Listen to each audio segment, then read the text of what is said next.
Me quedé paralizada en el baño. Las 2 líneas rojas en el test de embarazo eran inequívocamente claras. Era la cuarta vez. Debería haber estado saltando de alegría. Debería haber corrido a los brazos de mi marido para darle la noticia. Pero no. Mis manos temblaban y un nudo de miedo impreciso me oprimía el pecho. Un miedo más grande que cualquier esperanza. Me llamo Elena, tengo 30 años. Javier y yo llevamos 5 años casados. En esos 5 años hemos conseguido todo lo que cualquiera podría desear. Un piso de lujo en el barrio de Salamanca, en Madrid, 2 coches, trabajos estables como jefes de departamento en nuestras respectivas empresas. Javier, apuesto y elegante, era mi orgullo ante mis amigas, el yerno de oro a los ojos de mis padres. Solo nos faltaba una cosa, un hijo. Las 3 veces anteriores, el test también mostró 2 líneas nítidas como estas. La primera vez, lloré de felicidad. Javier me abrazó, me besó en la frente y me prometió un futuro maravilloso. Pero cuando cumplí las 10 semanas de gestación, Javier me dijo que tenía que hacer un viaje de negocios urgente a Londres. Su madre Pilar se mudó inmediatamente desde su casa en Carabanchel para quedarse conmigo. Vengo a cuidar de mi nuera, a cuidar de mi nieto para que crezca sano. Con Javi fuera. No me quedo tranquila. Pilar me cuidaba con una dedicación abrumadora. Cada día preparaba un caldo de gallina reconstituyente, según ella, con la receta secreta de su abuela. Eran caldos muy concentrados, a los que siempre añadía unas hierbas especiales de un olor muy particular. Bebe, hija, esto es oro puro, fortalece la matriz. Estas hierbas me las mandan del pueblo, en Galicia. No se encuentran en cualquier sitio. Yo, una nuera que siempre quiso cumplir con su papel, bebí obedientemente cada tazón. Bebí hasta el día que empecé a sangrar. Fui al hospital y el médico negó con la cabeza. Javier regresó tarde esa vez. Me abrazó para consolarme. No te preocupes, cariño, somos jóvenes. Los hijos son una bendición que llega cuando quiere. 6 meses después, la segunda vez, tuve de nuevo buenas noticias. El guión se repitió. Justo en la semana 11, Javier tuvo que ir a Frankfurt. Pilar volvió a mi casa. Esta vez, además de sus caldos, trajo unos polvos finos que, según ella, eran calcio natural de conchas de ostra molidas, traído de la costa gallega, para que el bebé naciera fuerte y con los huesos sanos. Volví a perder a mi hijo. Esta vez, cuando Javier volvió, no me abrazó, solo me dio una palmada en el hombro. Intenta cuidarte, Elena. La tercera vez tuve miedo. Ya había pasado de los 30. Fui a todos los especialistas, desde la clínica Ruber hasta curanderos de renombre. Todos decían que estaba perfectamente sana, que mi útero era fuerte. Me aferré a esa creencia. En mi tercer embarazo, me prometí a mí misma ser extremadamente cuidadosa. Pero Javier volvió a tener un viaje de trabajo, y Pilar volvió a aparecer. Esta vez con un caldo de sustancia, hecho a fuego lento durante horas con tuétano de ternera, que según ella era pura vida para el feto, y la sangre volvió a aparecer. La tercera vez, mientras yo yacía en la cama del hospital, pálida y vacía, Javier se quedó de pie junto a la ventana, mirando hacia afuera. No dijo nada. Solo suspiró. Ese suspiro fue como una puñalada en mi corazón. No sentía dolor, solo cansancio. Su indiferencia, el hecho de que siempre estuviera ausente justo cuando perdía a mis hijos, me heló la sangre. Y ahora era la cuarta vez. Miré el test de embarazo y las lágrimas comenzaron a caer. No me atreví a decírselo a nadie. Decidí que, esta vez, guardaría el secreto para mí sola. No se lo diría a Javier, y desde luego no le daría a Pilar la oportunidad de cuidarme. Envolví rápidamente el test en papel higiénico y lo hundí en el fondo de la papelera. Tiré de la cadena, me lavé la cara, intentando reprimir las náuseas que subían por mi garganta. Al salir del baño, Javier estaba en el sofá viendo las noticias. Vio mis ojos enrojecidos y preguntó, ¿qué te pasa? ¿Estás cansada? Negué con la cabeza, forzando una sonrisa. No, es solo que me ha entrado humo del incienso de antes en los ojos. ¿Has cenado ya? Sí, ya he cenado, respondió con desgana, sin apartar la vista del televisor. Ah, acaba de llamar mamá. Dice que mañana te traerá un guiso especial para que cojas fuerzas. Últimamente te ve muy pálida. Me quedé rígida, mi corazón se encogió. No hace falta, Javier, mañana estoy ocupada. Tengo que ver a unos clientes. Quédate en casa, espetó Javier. Javier me abrazó, me besó en la frente y me prometió un futuro maravilloso. Pero cuando cumplí las 10 semanas de gestación, Javier me dijo que tenía que hacer un viaje de negocios urgente a Londres. Su madre, Pilar, se mudó inmediatamente desde su casa en Carabanchel para quedarse conmigo. Vengo a cuidar de mi nuera, a cuidar de mi nieto para que crezca sano. Con Javi fuera, no me quedo tranquila. Pilar me cuidaba con una dedicación abrumadora. ¿Por qué las 3 veces ocurrieron cuando mi marido estaba fuera? ¿Y por qué siempre bajo el cuidado especial de mi suegra? Los días siguientes viví en un estado de pánico constante. Fui a trabajar con normalidad, pero intenté evitar a mi suegra a toda costa. Cada vez que llamaba, ponía la excusa de una reunión o una visita a un cliente. Sabía que no era una solución a largo plazo. Fui a una revisión ginecológica a solas. La doctora me confirmó que estaba de 6 semanas, que el embrión estaba bien implantado y sano. Me miró con compasión, una mujer con un historial de 3 abortos espontáneos consecutivos. Elena, esta vez tienes que tener un cuidado absoluto. El estado de ánimo es crucial, come bien y evita ciertos alimentos. Me dio una larga lista de recomendaciones, pero mis oídos zumbaban. Solo quería hacer una pregunta. La tercera vez, mientras yo yacía en la cama del hospital, pálida y vacía, Javier se quedó de pie junto a la ventana, mirando hacia afuera. No dijo nada, solo suspiró. Ese suspiro fue como una puñalada en mi corazón. No sentía dolor, solo cansancio. Su indiferencia, el hecho de que siempre estuviera ausente justo cuando perdí a mis hijos, me heló la sangre. Y ahora era la 4ª vez. Miré el test de embarazo y las lágrimas comenzaron a caer. No me atreví a decírselo a nadie. Me sobresalté y agité la mano. No, solo pregunto para saber qué evitar. Tengo miedo de comer algo por error. Salí de la consulta con el corazón encogido. No fui a casa directamente. Conduje sin rumbo por la ciudad. No podía dejar de pensar en aquellos caldos oscuros y espesos, con su fuerte olor a hierbas, que Pilar me había obligado a beber. Una vez pensé que era amor. Ahora solo sentía un amargor nauseabundo en la garganta. Ese domingo no pude escapar. Pilar llamó a Javier, y él me lo dijo con tono de orden. Quédate en casa hoy, viene mamá de visita. Dice que ha preparado tu plato favorito. A las 10 de la mañana Pilar llegó, y no con las manos vacías. Llevaba una gran fiambrera térmica, la que siempre usaba. Elena querida, te he preparado un consomé de ave con yema y un chorrito de jerez. Es muy reconstituyente. Come para que recuperes fuerzas y puedas darme un nieto pronto. Sirvió la sopa en un cuenco con una sonrisa radiante. El familiar olor a hierbas me golpeó la nariz. Las náuseas del embarazo, mezcladas con el miedo de mis recuerdos, me hicieron tambalear. Gracias, mamá, pero acabo de desayunar y estoy muy llena. Déjalo ahí y lo comeré más tarde, intenté excusarme. El rostro de Pilar se ensombreció. Su sonrisa se desvaneció, reemplazada por una expresión severa. Tienes que comer. Me he pasado toda la mañana al fuego por ti. Últimamente comes muy poco, por eso estás tan pálida y sin vida. Tienes que alimentarte, nutrirte para que tus óvulos sean buenos y puedas quedarte embarazada. Hablaba como si yo fuera una gallina a la que había que engordar para poner huevos. Miré el cuenco humeante y oscuro. Tenía la garganta seca. Javier, sentado a mi lado leyendo el periódico, dijo sin levantar la vista. Cómetelo. Mamá tiene razón. Come y ponte fuerte. La indiferencia de mi marido, la presión de mi suegra. Me sentía acorralada. Cogí la cuchara temblando. Es que estoy a dieta. El médico dice que tengo el colesterol alto, que debo evitar las grasas y las comidas demasiado fuertes. Inventé. ¡Tonterías!, espetó Pilar. ¿Qué saben esos médicos? Solo saben asustar a la gente. Lo que yo te doy son remedios naturales, la esencia de la tierra. Solo puede hacerte bien. ¿O es que no lo comes porque no te gusta cómo cocino? ¿Desprecias a esta vieja? Empezó a llevar la conversación al terreno de la piedad filial. Era su táctica habitual. En esta casa, yo siempre debía ser la nuera obediente y respetuosa. Javier daba mucha importancia al respeto por los mayores. No, mamá, no me atrevería. Pues si no te atreves, bébetelo. Me acercó el cuenco a la cara. Tómate hasta la última gota. Tengo que verte terminarlo para quedarme tranquila. Miré a Javier buscando ayuda. Él solo frunció el ceño. Cómetelo y dale una alegría a mamá. Solo se preocupa por ti.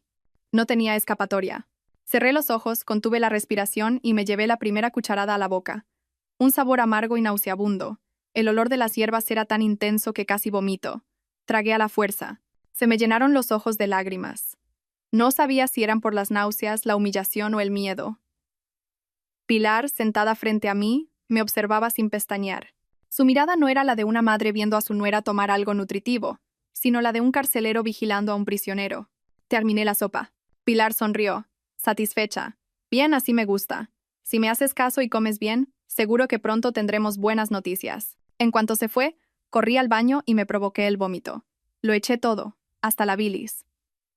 Me senté en el suelo frío del baño, abrazando mi vientre y llorando en silencio. Tenía miedo por este frágil embrión que apenas empezaba a formarse. Esa noche, sentí un dolor sordo en el abdomen, el mismo dolor familiar de las 3 veces anteriores. Entré en pánico. Otra vez no. Por suerte, el dolor fue pasajero y desapareció, pero fue una advertencia mortal. Me di cuenta de que si no hacía algo, volvería a perder a mi hijo. La sospecha en mí ya no era una semilla. Se había convertido en un árbol gigantesco y espinoso. No podía confiar en nadie, ni siquiera en Javier. Tenía que salvarme a mí misma y a mi hijo. No podía contar con el hombre que una vez creí que era mi mundo. Él había elegido el bando de su madre o, peor aún, era su cómplice. Empecé a actuar. Necesitaba pruebas. Busqué en internet sobre cámaras ocultas. Yo, una mujer que solo sabía de trabajo de oficina y de cocina, ahora buscaba a escondidas equipos de vigilancia. Me sentí patética y ridícula a la vez. Puse la excusa de un viaje de trabajo de 2 días a Valencia para supervisar un nuevo proyecto.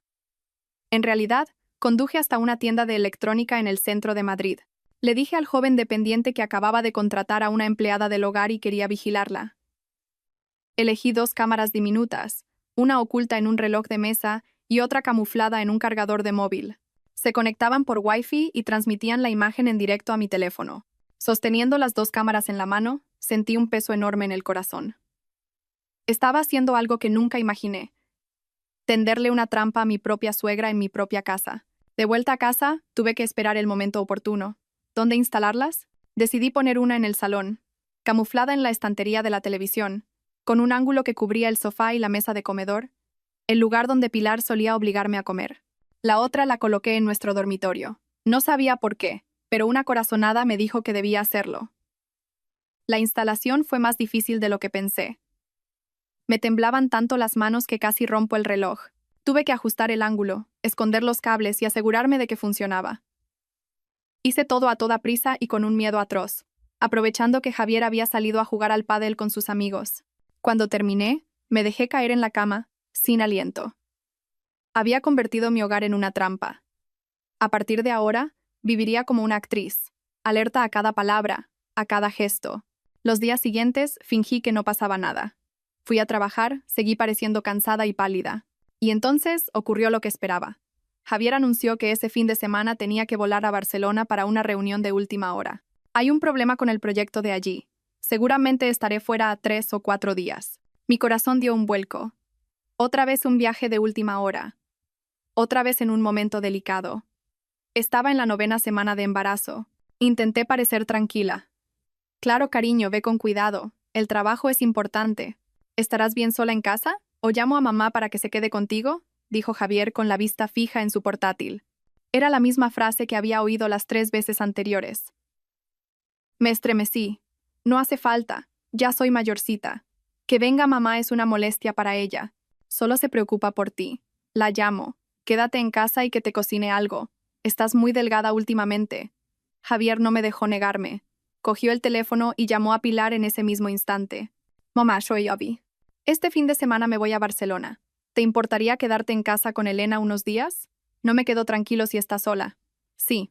Prepárale algo nutritivo, que últimamente no come nada. Gracias, mamá. Colgó y se volvió hacia mí. Ya está, mamá viene el fin de semana. Tú quédate en casa y descansa. Apreté el móvil en el bolsillo de mi chaqueta. El telón se había levantado. Pero esta vez, yo no sería una simple espectadora. Iba a descorrer el velo de este misterio. Miré a Javier, el hombre al que había amado durante 7 años, y me pregunté, ¿quién eres? ¿Eres mi marido o mi enemigo? Entré en el dormitorio, cerré con llave y abrí la aplicación de la cámara. Todo estaba listo. El ojo secreto estaba abierto. Estaba esperando a ver qué forma adoptaría el diablo. Javier se fue con su maleta el sábado por la mañana. Me dio un beso rápido en la mejilla, un beso frío y lleno de falsedad. Me voy. Pórtate bien y haz caso a mamá. Te traeré un regalo a la vuelta. Asentí y sonreí. Mi sonrisa debió de ser rígida y forzada. Buen viaje. Cuando se fue, la casa quedó en un silencio aterrador. A las 10 sonó el timbre. Era Pilar. No venía con su fiambrera térmica, sino con una pequeña maleta de ruedas. Tenía intención de quedarse. Elena, soy yo. Entró en casa con aire jovial. He esperado a que se fuera Javi. Mira, te he traído unas cosas muy nutritivas. Sacó de su bolso nidos de golondrina y otros productos carísimos. Gracias, mamá. No tenías que molestarte. Interpreté mi papel de nuera obediente. ¡Qué molestia! Lo único que quiero es que estés sana y me des un nieto pronto. Me miró con una extraña intención. ¿Cómo te encuentras últimamente? ¿Notas algo raro? Mi corazón se detuvo. No, estoy como siempre. Será el estrés del trabajo, que estoy un poco cansada. Claro, si estás cansada tienes que alimentarte. Se remangó. Esta noche te prepararé una crema de bogavante. Me lo han traído directamente de la lonja de Galicia. Ya verás qué bien te sienta. Ya verás qué bien te sienta. Pasé todo el día como si estuviera sentada sobre brasas. Mantuve la distancia, intentando hacer todo por mí misma. La observaba a través de la cámara de mi móvil. Ella deambulaba por la casa, reorganizando cosas, murmurando para sí misma. Por la noche, Pilar cocinó una crema de bogavante de olor delicioso, pero no me atreví a probarla. Dije que me sentía hinchada, comí un poco de arroz blanco y me encerré en mi habitación. Pilar llamó a la puerta. ¿Qué te pasa? ¿No comes la sopa? Está buenísima. Estoy muy cansada, mamá. Quiero dormir ya. Cena tú, no me esperes, le dije desde dentro. Hubo un silencio. Luego oí un suspiro y sus pasos alejándose. Abrí la cámara del salón. Estaba cenando sola, con cara de fastidio. Esa noche no pude dormir. Yacía despierta, abrazando mi vientre a un plano. Estaba nerviosa, expectante. Sabía que no se rendiría tan fácilmente. Sobre las 11 de la noche, oí abrirse la puerta de su habitación. Cerré los ojos rápidamente, fingiendo estar profundamente dormida. Unos pasos muy sigilosos se dirigieron hacia mi puerta. El pomo giró. Clic. La puerta estaba cerrada. Se quedó allí un momento, y luego los pasos se dirigieron hacia el salón. Inmediatamente, abrí la aplicación de la cámara del salón en mi móvil. La única luz era la de una pequeña lámpara de la cocina, y entonces la vi. Pilar no estaba durmiendo. Caminaba de un lado a otro, y se detuvo junto a la barra donde estaba la jarra de agua filtrada de la que yo siempre bebía. Mi corazón latía con fuerza. Miró hacia mi dormitorio, asegurándose de que dormía. Entonces, sacó del bolsillo de su bata un pequeño paquete de papel, idéntico al de mis peores pesadillas. Sus manos arrugadas abrieron con dificultad el paquete. Dentro había un polvo blanco y fino. Con sumo cuidado, vertió el polvo en la jarra de agua. Incluso cogió una cuchara larga y removió para que se disolviera por completo. Me quedé boquiabierta, tapándome la boca con las manos para ahogar un grito de terror. Se me heló la sangre. No era mi imaginación. Era real. Ella, mi suegra, me estaba envenenando. Pero la cosa no terminó ahí. Fui al hospital y el médico negó con la cabeza. Javier regresó tarde esa vez. Me abrazó para consolarme. No te preocupes, cariño. Somos jóvenes. Los hijos son una bendición que llega cuando quiere. 6 meses después, la segunda vez, tuve de nuevo buenas noticias. El guión se repitió. Justo en la semana 11, Javier tuvo que ir a Frankfurt. Pilar volvió a mi casa. Por la mañana, cuando tenga sed, tendrá que beber sí o sí. No te preocupes. Esta vez he doblado la dosis. Te aseguro que quedará limpio, como las otras veces. Limpio, como las otras veces. Esas palabras fueron como 1000 agujas clavándose en mi cerebro. Sí, ya lo sé, suspiró ella. Hago todo esto por ti, hijo. Esa chica no sabe parir. Tenerla a tu lado solo traerá la ruina a nuestra familia. Terminemos con esto de una vez y luego te divorcias de ella. Lucía, tu primer amor. Ella sí que es digna de ser mi nuera. He oído que todavía te está esperando. El mundo se derrumbó a mi alrededor. Lucía. El primer amor de Javier, de quien yo solo había oído hablar vagamente. Así que era eso. Querían que yo no pudiera tener hijos, crear la excusa de la infertilidad para que Javier se divorciara de mí y pudiera casarse con su ex. Me senté de golpe en la cama. La ira, el dolor y la repulsión me abrumaron. Lo entendí todo. El marido que amaba, la suegra que respetaba. No eran personas, eran monstruos. Habían matado a mis 3 hijos, y ahora planeaban matar al cuarto. Temblaba, pero no de miedo, sino de odio. Rápidamente pulsé el botón de guardar el vídeo. Esta era la prueba. No dejaría que mis hijos murieran en vano. Haría que pagaran por ello. No dormí en toda la noche. Me senté inmóvil en la cama, con el teléfono apretado en la mano. La pantalla estaba apagada, pero el video se repetía una y otra vez en mi mente. Doctora, ¿hay alguna hierba medicinal o alimento que pueda provocar un aborto si se consume de forma continuada? La doctora se ajustó las gafas y me miró sorprendida. ¿A qué te refieres? Hay muchos alimentos que se deben evitar, como el perejil en grandes cantidades, la ruda. Pero si se hace intencionadamente, existen muchas plantas con potentes propiedades abortivas. Usadas en dosis altas y continuadas son muy peligrosas para el feto. Pero, ¿quién haría algo así? ¿Por qué lo preguntas? Ya no era Elena, la esposa sumisa, la nuera respetuosa. Era una madre que debía proteger a su único hijo superviviente. Mis lágrimas se habían convertido en acero afilado, listo para atravesar a cualquiera que se atreviera a hacerle daño a mi hijo. Necesitaba más pruebas. El video era una prueba irrefutable. Pero necesitaba más. Necesitaba esa jarra de agua. Miré el reloj. Las 3 de la madrugada. Pilar ya estaría profundamente dormida. Respiré hondo, tratando de calmar mi corazón desbocado. Abrí la cerradura de mi puerta con sumo cuidado. La casa estaba en silencio, solo se oía el tic-tac del reloj de pared. Caminé de puntillas hasta el salón. La luz de la calle que entraba por la ventana era suficiente para ver la jarra de cristal en la barra de la cocina. Parecía un monstruo esperando para devorarme. Fui a la cocina y cogí una pequeña botella de agua que guardaba en la nevera. Mis manos temblaban tanto que casi la dejó caer. Vacié el agua, intentando no hacer ruido. Luego volví a la jarra envenenada. Abrí el grifo y llené la botella con ese líquido transparente pero mortal. Cerré bien el tapón y limpié cualquier rastro con un pañuelo de papel. Escondí la botella en el fondo de mi bolso, el bolso que llevaría conmigo a todas partes. Hecho esto, volví a mi habitación y cerré con llave. Hice una copia de seguridad del video en la nube y envié una copia a una cuenta de correo secreta. No podía arriesgarme a perderlo. Ahora solo tenía que esperar a que amaneciera. A las 6 de la mañana oí a Pilar levantarse. Oí sus pasos en la cocina, el ruido del agua y luego llamó a mi puerta. Elena, levántate. Haz un poco de ejercicio. Bébete un vaso de agua para despejarte y luego desayunamos. Su voz, tan cariñosa y preocupada, que ayer aún me reconfortaba, ahora me revolvía el estómago. Abrí la puerta, fingiendo estar adormilada, con el pelo revuelto. Estoy muy cansada, mamá. Anoche no dormí bien. Ah, sí, me examinó Pilar. Pues bebe un vaso de agua para despertarte. Te he preparado un zumo de naranja, pero bebe primero un poco de agua, señaló la jarra envenenada. Quería verme beber. Me acerqué a la barra. Mi corazón latía descontrolado. ¿Qué hago? No puedo beber. Cogí un vaso, me lo llevé a la boca. Pero justo cuando estaba a punto de rozar mis labios, dejé que se me resbalara de la mano a propósito. ¡Crash! El vaso se hizo añicos en el suelo. El agua salpicó por todas partes. ¡Ay, qué torpe soy!, exclamé, con cara de arrepentimiento. Lo siento, mamá, me temblaba la mano. Pilar frunció el ceño, visiblemente molesta. Vaya con la niña, hasta un vaso se te cae. Bueno, déjalo ahí, ya lo limpio yo. Sube a cambiarte y baja a desayunar. Inmediatamente, abrí la aplicación de la cámara del salón en mi móvil.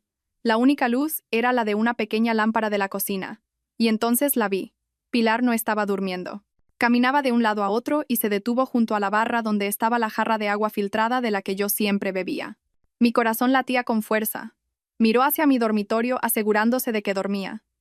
Entonces sacó del bolsillo de su bata un pequeño paquete de papel idéntico al de mis peores pesadillas. Una vez en el coche me atreví a respirar. Conduje como una loca, pero no hacia la oficina. Fui a un prestigioso laboratorio de análisis privado en el barrio de Chamberí. Le entregué la botella a la empleada. Quiero analizar el contenido de esta botella. Sospecho que contiene alguna sustancia tóxica. ¿Quiere buscar algún compuesto en concreto? No lo sé, dije, manteniendo la calma. Cualquier cosa, especialmente sustancias que puedan provocar un aborto. Por favor, necesito los resultados lo antes posible. La empleada me miró con lástima, probablemente pensando que era un caso de celos, pero no me importaba. Pagaré un extra. Contraté el servicio más rápido. Me prometieron los resultados en 24 horas. Al salir del laboratorio, no volví a casa. Fui a una cafetería tranquila. Llamé a mi jefe y pedí una semana de vacaciones. Tengo un asunto familiar muy urgente. Me senté allí, viendo pasar los coches. Ya no lloraba. Era hora de planificar. Javier dijo que estaría en Barcelona 4 días. Hoy era el primero. Tenía 3 días para prepararlo todo. Esperaría los resultados, esperaría a que él volviera. Les daría una sorpresa que nunca olvidarían. 2 días después, Javier volvió. Un día antes de lo previsto. Quizás estaba impaciente por saber el resultado. Esa misma mañana recibí la llamada del laboratorio. La voz de la empleada era grave. Señora Elena, tenemos los resultados. En la muestra de agua que nos trajo, hemos detectado una alta concentración de misoprostol. ¿Qué es eso? Mi corazón se encogió. Es un principio activo que se usa para úlceras gástricas, pero tiene un efecto secundario muy potente. Provoca contracciones uterinas muy fuertes. Está absolutamente contraindicado en mujeres embarazadas porque causa, con toda seguridad, un aborto. La dosis en su botella era muy elevada. ¿Se encuentra usted bien? Colgué el teléfono. Misoprostol. Ni siquiera usaban hierbas. Usaban un fármaco abortivo cruel. Seguramente las 3 veces anteriores fue lo mismo. Habían triturado las pastillas y las habían mezclado en mis sopas y en mi agua. Mis manos ya no temblaban. La rabia había superado todo miedo. Volví a casa. Pilar se sorprendió al verme, ya que le había mentido diciendo que me iba de viaje de trabajo con mi jefe. ¿Has vuelto ya? ¿Por qué no has avisado? Echaba de menos mi casa, así que he vuelto antes. Sonreí. Una sonrisa que hasta a mí me dio escalofríos. Mamá, esta noche voy a preparar una cena especial. Javi también vuelve hoy. Hace mucho que no cenamos todos juntos. Pilar pareció satisfecha. Quizás pensó que no sospechaba nada. Esa noche, Javier regresó. Traía una bolsa de regalos. ¿Has vuelto antes del viaje, cariño? Te he traído un regalo. Gracias. Lo cogí y lo dejé sobre la mesa. La cena transcurrió en una atmósfera extraña. Serví comida a Javier y a Pilar. Hablé y reí alegremente. Prueba esto, cariño. Pilar me sirvió un trozo de pollo. Come mucho para ponerte fuerte. Claro que sí. Comí. Tenía que comer. Tenía que actuar.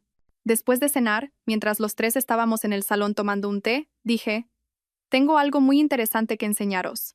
¿El qué, cariño? Estoy un poco cansado, dijo Javier con desgana. Una película muy buena. Te aseguro que no te cansarás. Conecté mi teléfono a la gran pantalla de televisión. No puse una película. Puse el video de la cámara de seguridad. La pantalla se iluminó, la imagen familiar del salón. Y entonces apareció Pilar, a escondidas, cogiendo el paquete de polvo blanco, vertiéndolo en la jarra de agua, removiendo. ¿Qué es esto?, balbuceó Pilar, con el rostro pálido como el papel. Javier se levantó de un salto. Elena, ¿qué demonios estás haciendo? Quita eso ahora mismo.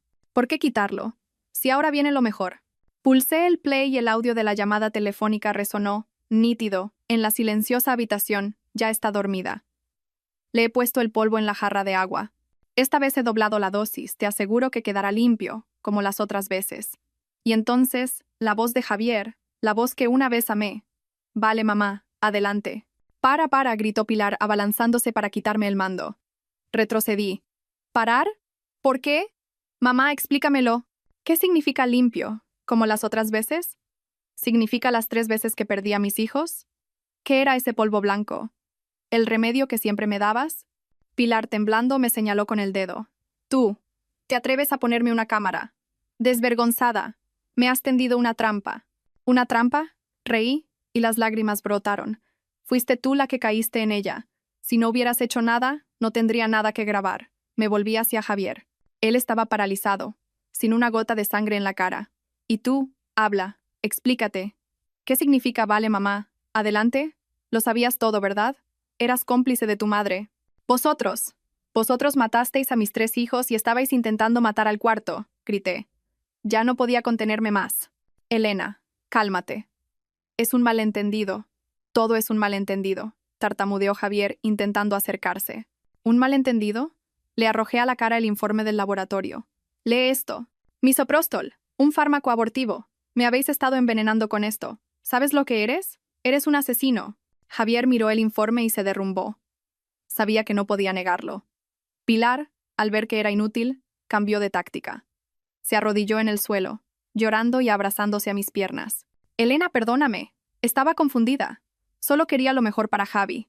Como vi que las 3 veces no pudiste retener al bebé, pensé que no podías tener hijos. No era mi intención. Retrocedí mirando con asco a la mujer que lloraba a mis pies. ¿Pensabas que no podía tener hijos? ¿O te encargaste de que no pudiera? Querías que abortara para que Javier tuviera una excusa para divorciarse y casarse con Lucía, ¿verdad? Eres cruel. No eres humana. ¡Cállate!, rugió Javier de repente. El miedo se convirtió en ira. ¿Has hablado ya suficiente? Es verdad que no puedes tener hijos. Mi madre solo intentaba ayudarme. Eres una inútil, un árbol seco. Levantó la mano para abofetearme. No me moví. Lo miré directamente a los ojos. ¿Te atreves a pegarme? Pégame. Mátame. Mátanos a mí y a mi hijo, igual que hiciste con los 3 anteriores. La mano de Javier se detuvo en el aire. No se atrevió. La habitación quedó en silencio. Un silencio denso, impregnado de crimen y mentiras. Javier bajó la mano, jadeando. Pilar seguía en el suelo. Sus sollozos habían cesado, reemplazados por una respiración sibilante. Miré a las 2 personas que tenía delante. Uno era mi marido, la otra mi suegra. Ahora, para mí, eran 2 extraños, 2 demonios. ¿Creéis que esto es todo lo que tengo?, dije con calma, mi voz fría como el hielo. Saqué mi teléfono. No llamé a la policía. Sabía que con su dinero e influencias podrían librarse. Llamé a la única persona en el mundo en la que podía confiar. Papá. Fue todo lo que pude decir. Toda mi fortaleza, toda mi coraza de acero, se hizo añicos al oír la voz preocupada de mi padre al otro lado. Elena, hija, ¿qué pasa? Tu voz suena rara. Rompí a llorar. Papá, mamá, venid a salvarme. Venid a salvarme. Me están matando. Están matando a mi bebé. No sé cómo llegaron mis padres. Creo que mi padre se saltó todos los semáforos en rojo. Menos de 45 minutos después, el timbre de mi casa sonó de forma insistente. No era un timbre, eran golpes en la puerta. Corrí a abrir. Mis padres estaban allí. Mi madre, al verme despeinada, con la cara cubierta de lágrimas, casi se desmaya. Mi padre, un viejo militar retirado, endureció el rostro. ¿Qué ha pasado?, preguntó con su voz grave y autoritaria. Entró en casa. Vio a Pilar en el suelo. Vio a Javier pálido como un muerto. Vio el informe del laboratorio sobre la mesa y el video, aún reproduciéndose sin sonido en la televisión. Papá, mamá, fue todo lo que pude decir. Mi madre corrió a abrazarme. Dios mío, hija mía, ¿qué te han hecho? Mi padre, más calmado, recogió el informe. Lo leyó. Todo su cuerpo se estremeció de rabia. Vosotros, os atrevéis. Señaló a Javier y a Pilar. Bestias. Habéis hecho daño a mi hija, a mi nieto. Papá, me agarré a su brazo. Las 3 veces anteriores. También fueron ellos. Mi madre, al oír eso, se desmayó en mis brazos. Mamá, mamá, grité asustada. Mi padre rugió. Javier, llama a una ambulancia, rápido. Tu mujer, tu suegra. Las has destrozado a las 2. Javier llamó, aterrorizado. Pilar, en ese momento, pareció reaccionar y se arrastró hacia mi padre. Consuegro, yo. Le ruego. Cállese, gritó mi padre. No me llame consuegro. A partir de ahora no hay nada entre nosotros. Qué mala suerte la mía emparentar con gente como ustedes. Mi padre ayudó a mi madre a sentarse en el sofá. Se volvió hacia mí. Elena, sube a tu habitación y recoge tus cosas. Solo lo más valioso. El resto, déjalo. Vuelves a casa con nosotros. Sí, sentí una nueva fuerza. ¿A dónde va? Pilar se levantó de repente, bloqueándome el paso. Es la mujer de mi hijo. Lleva a mi nieto. No puede irse a ninguna parte. La miré. ¿Nieto? ¿Todavía te atreves a pronunciar esa palabra? No te la mereces. Elena, no te vayas. Javier también intentó detenerme. Hablemos las cosas con calma. Si montas este escándalo, los vecinos se van a reír de nosotros. Solté una carcajada amarga. Prefiero que se rían de mí a quedarme en este infierno para que me matéis. Apártate. Mi padre se interpuso, empujando a Javier. No era tan alto como él, pero la autoridad de un viejo soldado le hizo retroceder. Quítate de en medio y no toques a mi hija. Nos veremos en los tribunales. Os voy a denunciar a los 2. Y este video. Mi hija se va. Tiene que ir al hospital a que la revisen. Mi padre me cogió de la mano. Vamos, hija. Coge todas las pruebas. Esta televisión. Las cámaras. Ya mandaré a alguien a por ellas. Vamos. Me agarré fuerte a la mano de mi padre. No me llevé nada más que mi bolso, con la botella de agua envenenada y el teléfono con el video. Pasé por delante de Javier, por delante de Pilar. No miré atrás. Cuando llegó la ambulancia, mi madre se había recuperado un poco. Mi padre nos subió a las 2 al vehículo, al Hospital La Paz, a que revisen a mi hija. ¡Rápido! En la ambulancia, mi madre me abrazaba y ambas llorábamos desconsoladamente. Mi padre, sentado a nuestro lado, me acariciaba la espalda. Tranquila, ya estamos aquí, papá y mamá. Estás a salvo. Y tu hijo también lo estará. Te lo prometo. Fue la primera vez en muchos días que no me sentí sola. Tenía de nuevo los brazos de mis padres. Sabía que el infierno había quedado atrás. Después de un chequeo en el hospital, el médico dijo que por suerte no había bebido el agua. El feto estaba bien, pero tenía una amenaza de aborto leve debido al estrés extremo. Me recomendaron ingreso hospitalario durante al menos una semana. Mis padres no me dejaron volver a su casa. Temían que Javier y Pilar fueran a armar un escándalo. Mi padre alquiló un apartamento de lujo con servicios cerca del hospital. Dijo que el dinero no importaba, solo nuestra seguridad. Mi madre contactó inmediatamente con un prestigioso bufete de abogados. Todas las pruebas, el video, los resultados del laboratorio, mi historial médico de los 3 abortos anteriores fueron entregadas. La demanda de divorcio y la denuncia penal por un delito de lesiones agravadas se redactaron de inmediato. Los días siguientes, Javier me acosó por teléfono. Mensajes, llamadas, a veces suplicando: Elena, por favor, lo siento. Vuelve conmigo, empecemos de nuevo. A veces amenazando: como hagas esto público, tu hijo no estará seguro. Es mi hijo. Bloqueé su número, pero usaba otros. Una tarde, mientras estaba en el balcón, sonó un número desconocido. Estaba a punto de colgar, pero algo me impulsó a contestar. ¿Hola? Perdón, ¿es usted Elena? Una voz femenina, suave y clara. Fruncí el ceño. Sí, soy yo. ¿Quién es? Soy Lucía. Ese nombre, el origen de toda la tragedia. La sangre me hirvió. ¿Para qué me llamas? ¿Para regodearte? ¿Para decirme que estás a punto de conseguir lo que querías? Hubo un silencio al otro lado. Luego dijo, con voz sorprendida. ¿Regodearme? ¿Qué quería conseguir? Elena, no entiendo de qué hablas. ¿Podría verte 10 minutos? Tengo algo que creo que deberías saber. Te juro que no tengo malas intenciones. ¿Y por qué debería creerte? Porque yo también soy una víctima. Su voz tembló. Por favor, iré donde tú estés. Solo 10 minutos. No sé por qué, pero acepté. Quizás por curiosidad. Quizás quería ver cómo era la mujer por la que mi marido y mi suegra estaban dispuestos a matar. Le di la dirección de la cafetería de abajo del apartamento. También llamé a mi padre para que estuviera conmigo. Lucía llegó. Era guapa, de una belleza delicada y elegante, pero su rostro reflejaba cansancio y miedo, no la victoria de una amante. Se sentó y juntó las manos. Buenas tardes, señor. Buenas tardes, Elena. Mi padre carraspeó sin responder. La miré. Habla. Lucía respiró hondo. Elena, es cierto que Javier y yo estuvimos juntos, pero eso fue hace muchos años, antes de que él te conociera. No tenía ninguna intención de volver con él. Entonces, ¿por qué su madre, Pilar? La interrumpí. Ella me buscó hace un año, dijo Lucía. Me dijo que Javier no era feliz. Me dijo que que no podías tener hijos. Me suplicó que volviera con él. Dijo que él todavía me quería. ¿Y aceptaste? Pregunté con sarcasmo. Lucía bajó la cabeza y negó. No. La rechacé. Le dije que estaba a punto de casarme. Puso una invitación de boda sobre la mesa. Me caso pronto. No quiero tener nada que ver con Javier. Mi padre y yo nos quedamos atónitos. Pero Javier, él no se rindió, continuó Lucía, apretando las manos. Después de que Pilar hablara conmigo, empezó a escribirme. Me decía que estaba harto de ti, que se arrepentía de haberse casado. Tuvimos una aventura. Otro golpe. No solo era un plan de Pilar, mi propio marido me había sido infiel. Lucía rompió a llorar.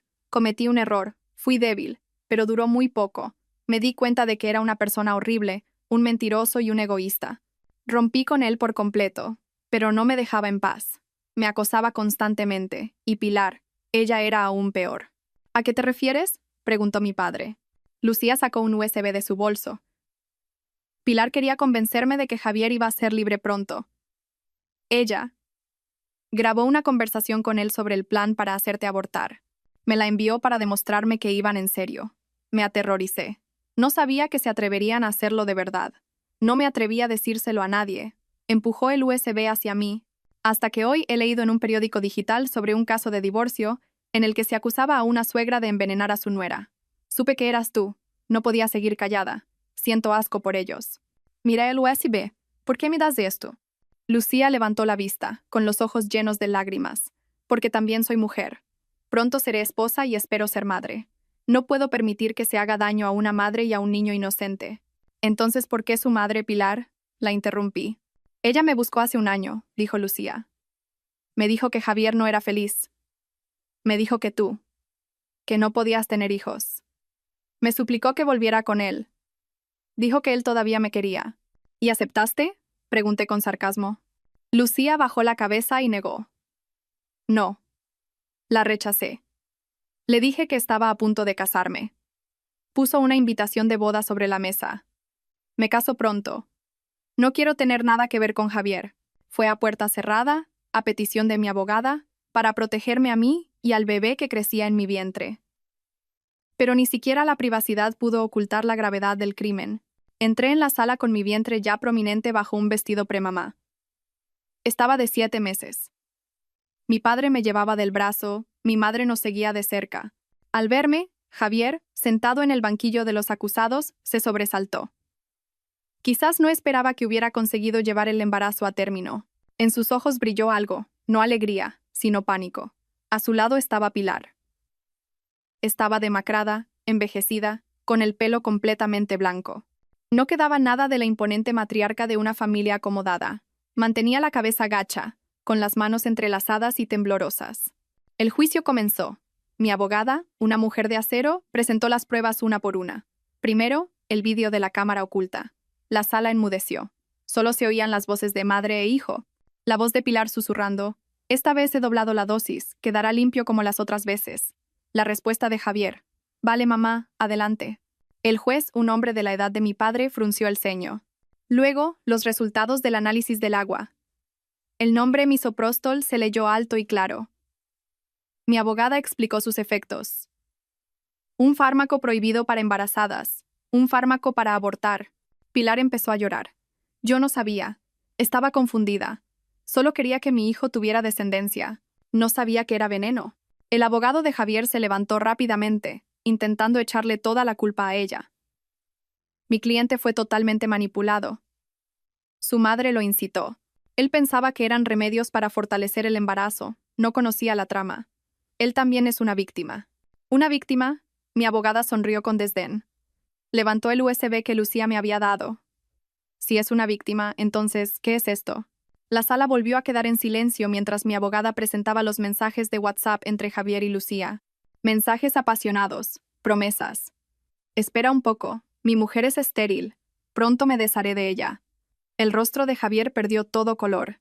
Pero la prueba más contundente fue la grabación que Pilar le envió a Lucía. La grabación en la que se jactaba de su plan, y Javier estaba plenamente al tanto. La prueba irrefutable de su complicidad. Llamaron a Lucía a declarar. Con calma, confirmó todo. Incluso presentó su invitación de boda al tribunal. No tengo ningún sentimiento por el señor Javier. Él y su madre me han estado acosando. Proporciono estas pruebas por conciencia y porque estoy indignada por su crimen. En ese momento, Javier se volvió hacia su madre y le gritó: «Es tu culpa, me has arruinado. Te dije que no lo hicieras». Pilar, atónita, traicionada por el hijo por el que lo había sacrificado todo, pareció enloquecer. «¿Qué dices? ¿Que no lo sabías? Fuiste tú quien me empujó a hacerlo. Tú decías que estabas harto de Elena, que querías casarte con Lucía. Me dijiste que si no lo hacía, te irías de casa. Desagradecido. Todo lo hice por ti». La pelea entre madre e hijo expuso toda la podredumbre, el egoísmo y la crueldad de esa familia. Me llamaron a mí. No lloré. Con calma, conté no solo lo de la 4ª vez, sino también lo de las 3 anteriores. 3 veces de dolor, 3 pérdidas. 3 veces en las que mi marido estaba de viaje, 3 veces en las que mi suegra me nutría. Pedí al tribunal que revisara mis historiales médicos de esas 3 ocasiones. Todos eran abortos espontáneos de causa desconocida. No pedí nada. Miré directamente al juez. Solo pido justicia para mis 3 hijos perdidos y protección para el que está a punto de nacer. Pido que se castigue a quienes en nombre del amor se convirtieron en asesinos. El juicio terminó. Se dictó sentencia. Pilar, por un delito continuado de lesiones agravadas, con la agravante de parentesco y abuso de confianza, fue condenada a 7 años de prisión. Se derrumbó en la sala. Javier, por un delito de encubrimiento y omisión del deber de socorro, fue condenado a 2 años de prisión, con suspensión de la pena. En el ámbito civil, el tribunal concedió el divorcio. La culpa fue atribuida enteramente a Javier. No solo no recibió parte de los bienes gananciales, sino que fue condenado a pagarme una importante indemnización por daños morales y físicos, además de la pensión completa de alimentos para nuestro hijo. Su empresa, tras el juicio, perdió todos sus contratos. Su reputación y su carrera quedaron destruidas. Salí del juzgado con mis padres a cada lado. El sol brillaba con fuerza. Miré al cielo y respiré hondo. Se había hecho justicia. Mis 3 hijos perdidos, por fin, podían descansar en paz. 2 meses después del juicio, me puse de parto. Fue una noche de lluvia torrencial. La primera contracción me despertó en mitad de la noche. A diferencia de las 3 veces anteriores, este dolor no venía acompañado de sangre. Era un dolor de vida, una señal. Papá, mamá, creo que ya viene. Toda la casa se revolucionó. Mi padre cogió el coche, mi madre la bolsa del bebé. Llegamos al hospital bajo un diluvio. Me llevaron directamente a la sala de partos.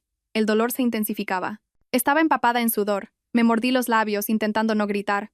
Mi madre, a mi lado, me apretaba la mano. Lloraba. Vamos, hija, tú puedes. En medio del dolor, los recuerdos de los 3 abortos volvieron. El dolor físico, la desesperación. Tenía miedo de que la tragedia se repitiera. Doctor, salve a mi hijo, por favor. Le supliqué al médico. El anciano doctor, el mismo que había seguido mi embarazo, me tranquilizó. Elena, calma. Todos los indicadores son buenos, el corazón del bebé late fuerte. Escúchame. Respira hondo, expulsa, empuja. Reuní todas mis fuerzas. Grité. Un grito que rasgó la noche, que rasgó todo el dolor y la humillación que había soportado. Y entonces... ¡Guau!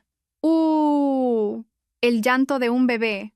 Fuerte, claro, resonante. Me quedé helada. La sala entera pareció detenerse. Contuve la respiración. Enhorabuena, Elena, es un niño. 3,5 kilos, precioso, dijo la enfermera mientras lo envolvía en una toalla y lo ponía sobre mi pecho, aún rojo y tibio. Temblorosa, toqué su mejilla regordeta. Dejó de llorar al instante, su pequeña boca buscaba mi pecho. Rompí a llorar. Lágrimas de felicidad, de renacimiento. Dios mío, mi nieto. Mi madre se arrodilló junto a la cama, riendo y llorando. Hola, mi amor, le susurré a la pequeña criatura. Hola, regalo de Dios. Mi padre, fuera de la puerta, ese viejo soldado que nunca había llorado en su vida, se secaba discretamente una lágrima. Le puse de nombre Salvador, pero en casa le llamamos Salva. Mis padres lo llaman el tesoro de la casa. Los días que siguieron fueron los más felices de mi vida. El apartamento de mis padres se llenó de risas y de los balbuceos de Salva. Dejé mi trabajo. Quería dedicarle todo mi tiempo. Viéndole dormir, sentí que la vida me había recompensado. La tormenta había pasado. No necesitaba nada más. Solo a Salva. Él era mi luz, mi esperanza, mi razón para seguir viviendo. Mi abogada me dijo que Javier apeló la sentencia, pero su recurso fue desestimado. Su empresa quebró oficialmente. Tuvo que vender el piso de Salamanca para pagar sus deudas y mi indemnización. Todo lo que él y su madre habían intentado proteger al final se hizo humo. Cuando Salva tenía casi 6 meses, fuerte y empezando a balbucear, la tragedia volvió a golpear a su familia. Me enteré de que Pilar había recibido un indulto parcial. No por buena conducta, sino porque tenía un cáncer de hígado terminal.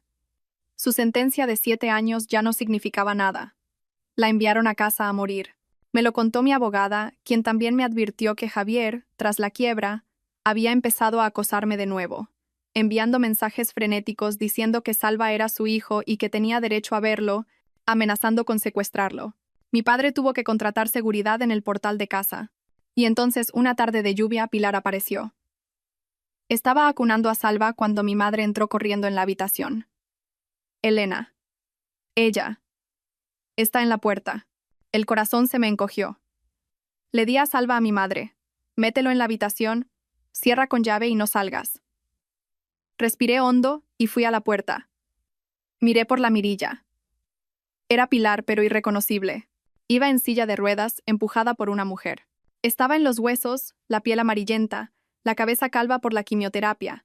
La enfermedad la había consumido más rápido que la sentencia. Abrí la puerta. Elena, susurró con voz débil. Extendió una mano esquelética, llena de marcas de agujas. Elena, por favor, déjame. Déjame ver a mi nieto. Lloraba. Sé que me equivoqué. Ya estoy pagando mi culpa. Me estoy muriendo, Elena. Por favor, déjame verlo una vez. Es mi nieto. Me quedé quieta, fría. Cualquier atisbo de compasión había muerto con mis otros 3 hijos. Elena intentó levantarse de la silla, pero no pudo. Solo una vez, y moriré en paz. La mujer que la acompañaba intervino. Por favor, señora, esta mujer está muy mal. Los médicos dicen que no pasa de esta semana. Concédale su último deseo.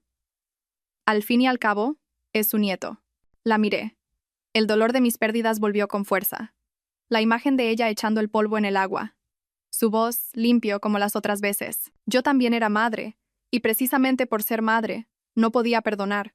Váyase. Mi voz fue tranquila pero firme. Pilar se quedó atónita. Quizás no esperaba tanta dureza. Elena. ¿No puedes perdonarme? ¿Perdonar? Sonreí amargamente. Mi perdón no devolverá a la vida a mis 3 hijos muertos. Mi perdón no garantiza la seguridad del que tengo ahora. Pero es mi nieto, lleva la sangre de mi familia, intentó gritar. Mi madre salió de la habitación. No pudo soportarlo más. Cállese. ¿Aún se atreve a hablar de sangre? Usted misma cortó ese lazo. A sus nietos los mató usted. Yo estaba confundida, balbuceó Pilar.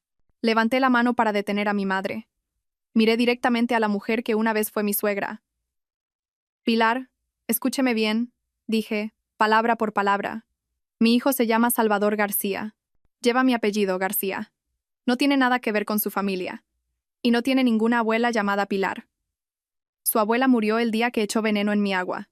No, Elena, no seas tan cruel. ¿Cruel yo? Apreté los puños. Si fuera cruel, no estaría aquí hablando con usted. La habría dejado morir en la cárcel. Váyase. Y no vuelva nunca más. Si vuelve a aparecer, llamaré a seguridad y a la policía. Las amenazas de su hijo, sumadas a su acoso, son suficientes para que ambos vuelvan al juzgado. Pilar me miró. Suplicaba.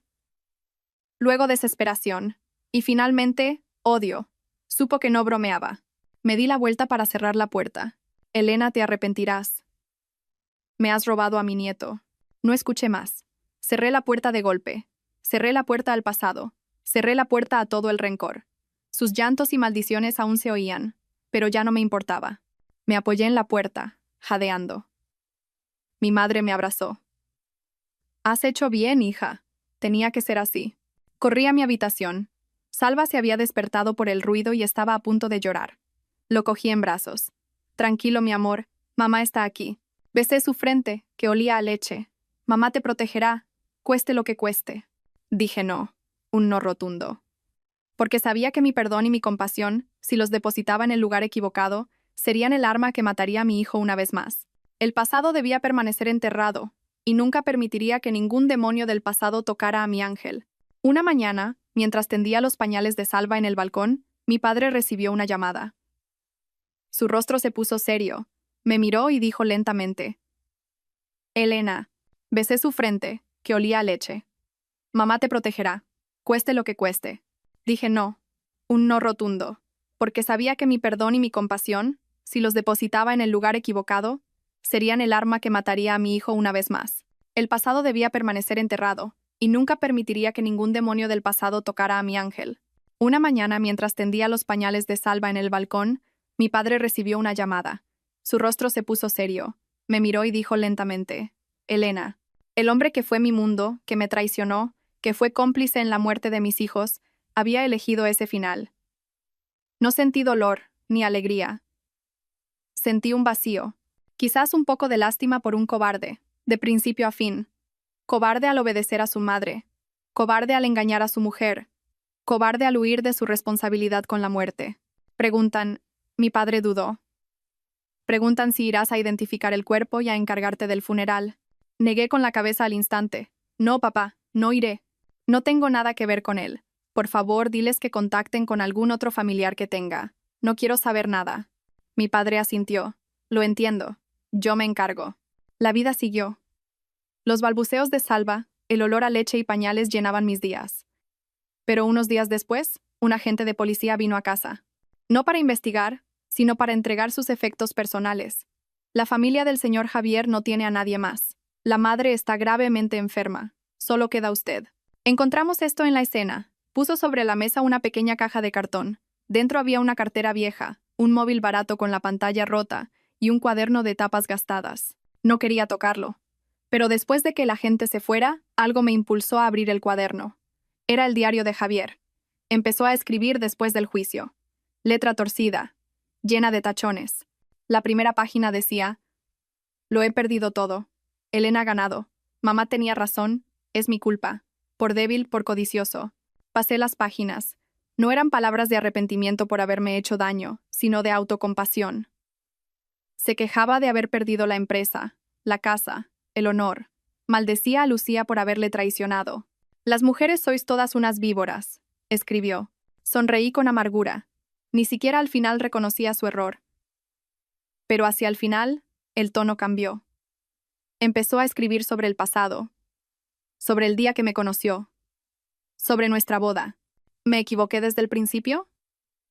Elena era una buena esposa. Ella no hizo nada malo. ¿Por qué le hice caso a mi madre? Y entonces escribió sobre Salva. Hoy la he visto con él en el parque. Un niño regordete. ¿Se parece a mí o a ella? Quería acercarme, pero no me atreví. La seguridad de su padre me miraba como si quisiera matarme. Soy su padre y no puedo acercarme. Soy un cabrón. Las últimas líneas, con letra temblorosa, estaban borrosas. Mamá tiene cáncer. No me queda dinero. Estoy lleno de deudas. ¿Para qué seguir viviendo? Elena, lo siento. Sé que decirlo 1000 veces no sirve de nada. Soy un mal hombre. No merecía ser padre ni marido. Solo desearía, si hubiera otra vida, poder coger a mi hijo en brazos una vez. Adiós. Cerré el cuaderno. Se me escapó una lágrima. No por él. Lloré por una vida desperdiciada. Lo tuvo todo y lo destruyó por su debilidad y su codicia. Eligió obedecer a una madre enferma en lugar de proteger a su propia familia. Su muerte fue una liberación, para él y para mí. Puso punto y final a esta historia de odio. Eché el diario en la caja con el resto de sus cosas. Mañana lo llevaría todo a quemar, para que todo terminara de verdad. Un mes después de la muerte de Javier, recibí una llamada del hospital oncológico. Disculpe, ¿es usted Elena, familiar de la paciente Pilar Fernández? Me quedé helada. No lo soy. La voz de la enfermera sonaba urgente. La paciente está en estado crítico. Los médicos dicen que no pasará de esta noche. No para de repetir su nombre. ¿Podría venir a verla por última vez? No le queda nadie más. Colgué. Me sentía abrumada. No quería ir. ¿Por qué debía ir? Esa mujer arruinó mi vida. Mi madre, al verme pensativa, me preguntó qué pasaba. Se lo conté. Mi madre suspiró. Karma. Hija, no vayas. Te dirá algo desagradable y te afectará. Tienes que cuidar de Salva. Pero dudé. Dicen que se está muriendo. Y solo dice mi nombre. Una parte de mí sentía asco, pero otra, muy pequeña, sentía algo parecido a la pena.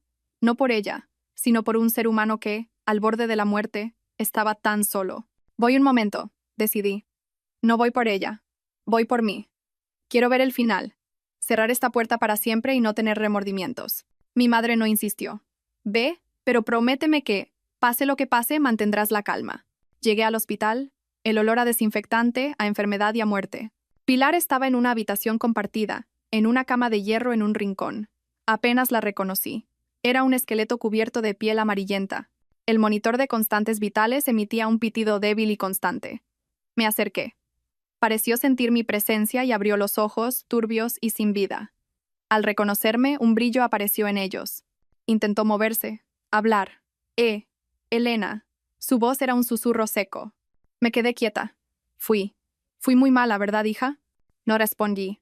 Javi, se ha ido. Lloró, sin lágrimas. Fue mi culpa.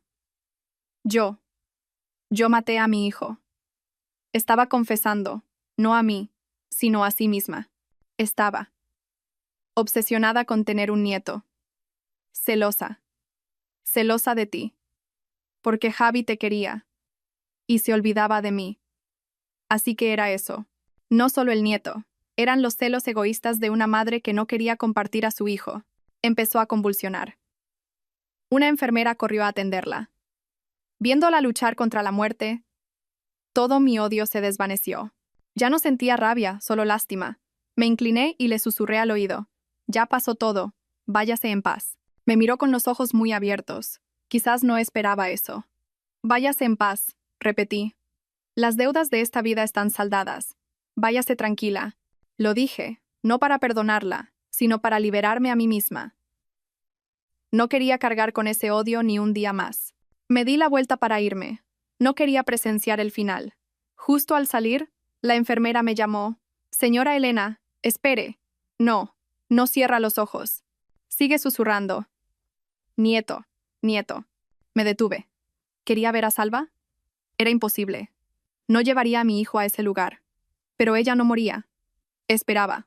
Respiré hondo y saqué el móvil. Hice una videollamada a mi madre. Mamá, pon a Salva. La pantalla se iluminó con la cara adormilada de mi hijo. Volví a la habitación. Pilar jadeaba, con los ojos desorbitados. Escuche. Le acerqué el teléfono al oído. Justo en ese momento. Salva. ¿En casa? Balbuceó. Mamá. Papá. Un sonido puro, inocente. El cuerpo tenso de Pilar se relajó. Inclinó la cabeza intentando mirar la pantalla. Una lágrima de verdad. Rodó por su mejilla seca. Su boca se movió sin sonido, pero leí en sus labios. Abuela. Y entonces cerró los ojos. La mano que se aferraba a la sábana se relajó. Pi. El monitor emitió un pitido largo y frío. Se había ido.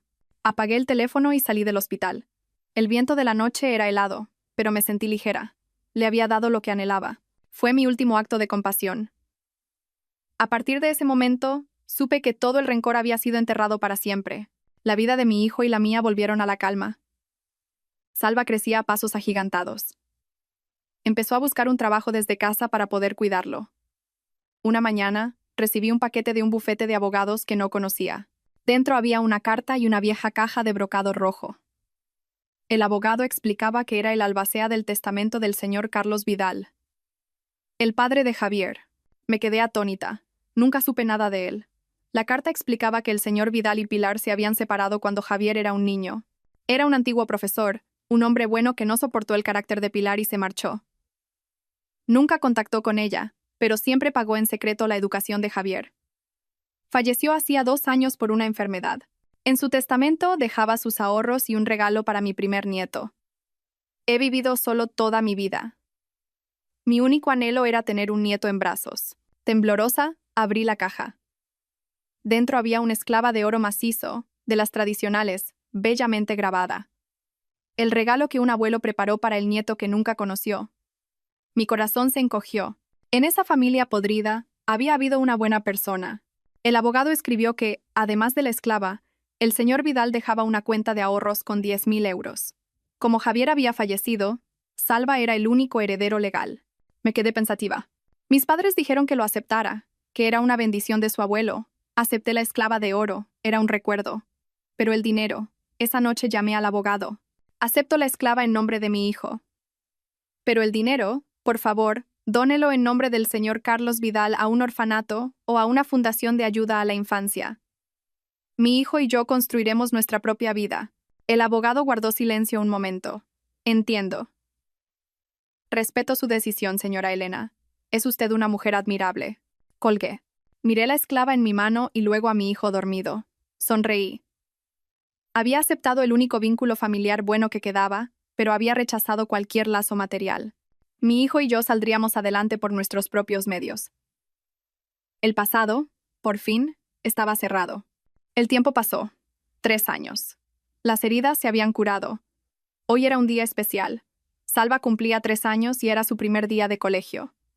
Lo llevé de la mano, emocionado. No lloró. Mamá, ¿el cole es muy grande? Lo dejé en su clase. Al salir, me quedé un momento en la puerta, mirándolo. Disculpe, se le ha caído esto. Una voz cálida a mi lado. Un hombre alto, con camisa blanca, recogía del suelo mi pañuelo del pelo. Ah, gracias. Levantó la vista y sonrió. Elena, ¿eres tú? Elena, ¿de la clase de empresariales? Me quedé helada. Esa cara. Tú eres. Soy Mateo. Mateo Sanz, de la clase de Derecho, un curso por encima. ¿No te acuerdas? El chico que siempre se sentaba enfrente de ti en la biblioteca. Mateo, el chico del que estuve secretamente enamorada en la universidad. Seguía igual, con esa sonrisa cálida. Dios mío, Mateo. No te reconocía. Han pasado más de 10 años. Tú no has cambiado nada. Sonrió. ¿También traes a tu hijo al cole? Asentí. Sí, mi hijo Salva. Hoy es su primer día. ¿Y tú?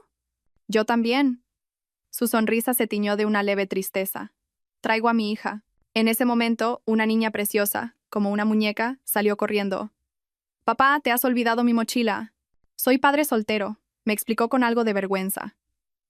Mi mujer falleció hace 2 años en un accidente de tráfico. Mi corazón se encogió. Lo siento mucho. No pasa nada. ¿Y tú? ¿Dónde está tu marido? La pregunta, aunque inocente, me detuvo. Pero ya no era la de antes. También soy madre soltera. Me divorcié hace mucho. Nos miramos, ambos sorprendidos. 2 personas, 2 destinos rotos, reencontrándose después de 10 años en la puerta del colegio de sus hijos. Parecía el destino. ¿Estás libre para comer?, preguntó de repente. Podríamos tomar un café y ponernos al día.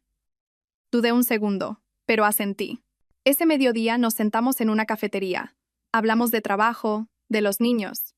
Me contó la dureza de criar a su hija, Sofía, solo. Yo le conté, sin entrar en los detalles más oscuros, que mi divorcio fue terrible y que había criado a Salva sola desde que nació. Has pasado por mucho, me dijo Mateo, con admiración en su mirada.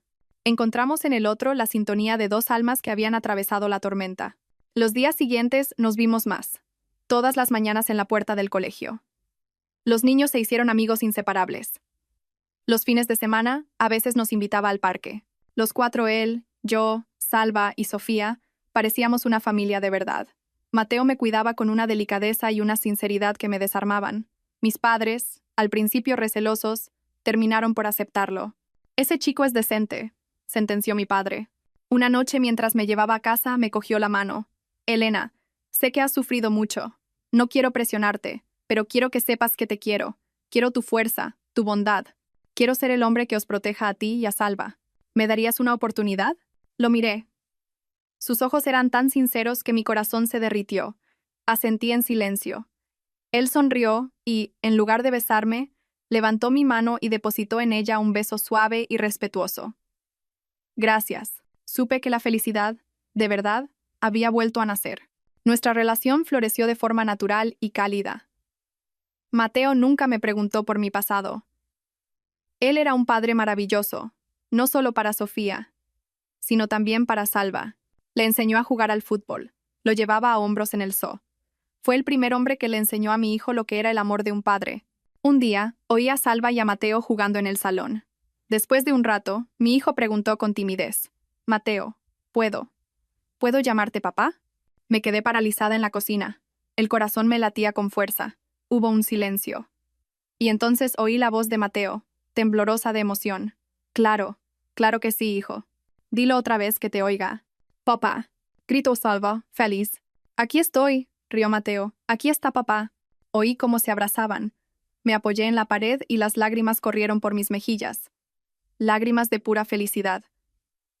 Mi hijo, por fin, tenía un padre de verdad. Salí. Mateo tenía a Salva en brazos, ambos con los ojos enrojecidos. Sofía aplaudía a su lado. Bien. Salva tiene un papá y yo tengo una mamá, Elena. Mateo me atrajo hacia su abrazo. Ya somos una familia, Elena. Asentí escondiendo mi cara en su pecho. Sí, después de todo había encontrado mi hogar. Salva tenía un padre. Sofía, una madre. 4 piezas rotas que, juntas, formaban el puzzle perfecto de una familia. Un mes después, Mateo me pidió matrimonio. Fue en casa de mis padres, en el cumpleaños de mi padre. Se arrodilló delante de mí. Elena, dijo, abriendo una caja con un anillo sencillo y elegante. No te prometo riquezas, pero te prometo con mi vida que te querré a ti, a Salva y a Sofía. Te prometo un hogar lleno de risas y paz. ¿Quieres casarte conmigo? Salva y Sofía gritaron. Di que sí, mamá Elena. Riendo entre lágrimas extendí mi mano. Sí, quiero. Nuestra boda fue un mes después. Una fiesta íntima en el jardín de mis padres. Los verdaderos protagonistas fueron Salva y Sofía, vestidos de paje y damita de honor, preciosos. Mi padre, en su discurso, dijo con la voz quebrada: pensé que mi hija había sufrido demasiado, pero hoy, al verla aquí, radiante y feliz, sé que hay un Dios justo. Gracias, Mateo, por quererla a ella y a mi nieto. Esa noche, en nuestra nueva casa, una pequeña casa con jardín en las afueras, los niños dormían profundamente. Mateo y yo estábamos en el balcón, bajo la luna. Me abrazó por detrás, ¿Eres feliz? Apoyé mi cabeza en su hombro. Nunca he sido tan feliz. Gracias. Gracias por venir y darnos una familia. Apretó su abrazo. No. Gracias a ti. Tú y Salva llenasteis el vacío en la vida de mi hija y en la mía. Sonreí, mirando al cielo estrellado. La vida nunca te lo quita todo. La tormenta había pasado. Después de todo el dolor, toda la pérdida, yo, una buena persona, había encontrado por fin la paz. La felicidad puede llegar tarde, pero siempre, siempre llega.